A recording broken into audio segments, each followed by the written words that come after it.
CPI data came in today, and I'm going to help you break it down. That's right, we're going to do a deep dive on the CPI data and show you what the crypto market expected and what we can look forward to here in the near future.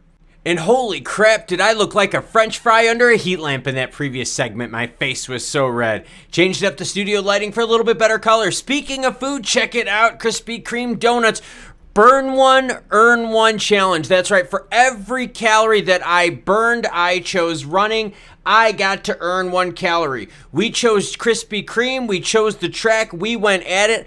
I will have that video linked at the end as well as the description below. But now on to something that won't blow out the waistband. Bitcoin sitting at 25,732, up 7.39% last 24 hours. ETH 1743, up 5%. XRP though, up only 2%, and XLM up 3.94%. XLM and XRP did not see the rebound like we saw with Bitcoin and Ethereum, but more so Bitcoin. Bitcoin has been the leader of this, breaching 26,000. Breaking. Banks and crypto market rally as US CPI comes in at 6%. All right, let's talk about the data and what it means. Here is the historical chart here. As you can see, we are now down to 6%. Previous months came in looking like this: 6.4 for January, 6.5 for December. So we had that little sideways action. And here, a 0.4 delta, not the best. Jerome Powell's not going to be happy with that. Going to put some heavy pressure on Jerome Powell and the Fed to still come with a quarter basis point. Now, that's despite the fact that we had Silvergate, Signature, Silicon Valley Bank all have massive implosion action, all right? Had that in a video. Here's what I'm going to do. That calorie challenge video and that banking video where I talk about banks and bonds, it makes complete sense of all this. I'll have both of those linked at the end, all right? So if you don't know what I'm talking with bonds, I got your back on there. All right, so a 0.4 delta between the 2 months, not the best, all right? Here's the deal. CPI, what scares us the most is this: food is not coming down. And there's a statement that they attach to all CPI data releases, and that's right here, okay? So let's take a look at that. The index for shelter was the largest contributor to all the monthly items increase, accounting for over 70% of the increase. Holy crap. Shelter, largest contributor to monthly all items increase. The index for all items less food and energy rose 0.5% in February after rising 0.4% in January. So now take out food and energy, and inflation actually went up higher than the previous month. Categories which increased in February included shelter, recreation, household furnishings and operations, and airline fares. The index for 2 things declined, everyone. The index for used cars and trucks and the index for medical care were among those that decreased month over month. So unless you're buying used cars or got medical bills, guess what? You're not going to get any relief right now.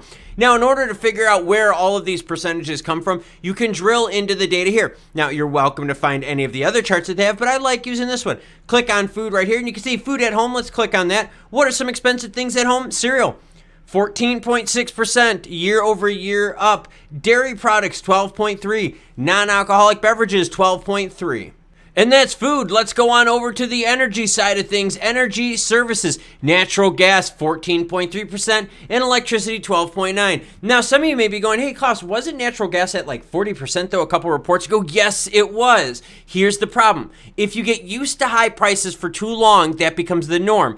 That sets the stage for hyperinflation. So yes, even though it's only up 14.3%, that's still a ton, everyone. It's just not 40%. Let's again take another look at energy. Let's go back to the commodities. We pay attention to fuel, oil, and gasoline.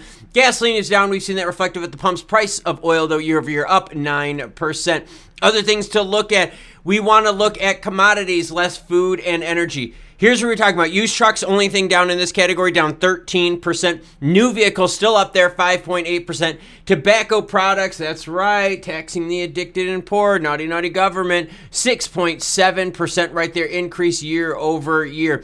Let's take more look at services, less commodities. Transportation, 14.6%. Shelter, 8%. 6.1. So the CPI data coming in at 6.0 is a good thing because, again, it shows now that we are coming down from high inflation. You can see this move here. What we need to see, though, is more changes in the 0.6, 0.7 range. These 0.4 changes that we're seeing here are not going to do it.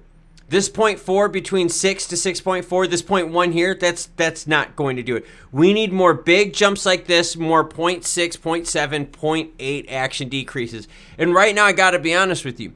The way prices are, the way the macroeconomic situations are looking, we're going to have high prices for a while because Jerome Powell simply can't keep raising rates now to knock down demand because guess what? It's screwing up the bond spread with banks, which is spreading to all banks out there. Here's the better lighting, a lot more natural tone. Now, the big deal with CPI data is this. You got the Fed who's looking at this going, you know what? It's not going down fast enough. Food is still way up there. Housing is the big concern, everyone. Housing is the massive concern for the Fed, and the big problem they have is how do you kind of crush the prices of housing? How do you bring houses more affordable? You have to jack up interest rates, right? Make those loans more expensive. If the loans are more expensive, you have to afford less house, which means people usually, kind of lower the price of homes, make it more affordable to people, broader market, okay? Problem, though, is as they raise rates, it screws up the bond spread. Now, the bond spread is not something that we're dealing with just crypto banks. This is all banks across the United States work on this principle with bonds. If you want to learn about that action, that's this right here. If you want to see what I did for donuts, burn one, earn one challenge, that's this video right here.